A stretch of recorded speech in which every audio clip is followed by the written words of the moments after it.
Ngayon po, sino ang bumibisita dito sa mga kabataan na to? Meron ba kayong nakikita na posibleng involved na sumusuporta sa kanila? Kanina po may mga abogado po nga pumasyal sa kanila dito, mga 7 abogado po ito para tignan po yung kanila pong sitwasyon. At ito po yung miyembro ng mga party list po natin. Anong party list po yon? Kanina po nandito po yung Akbayan Party List, nandito rin po yung ACT Teacher, nandito rin po yung Gabriela. Sila po ay wala namang kinalaman dito sa grupong to at nagbibigay lang ng tulong legal. Tama po ba?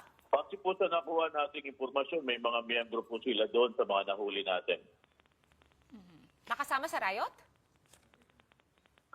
Yun po yung impormasyon po nating nakuha. Mga menor de edad din po?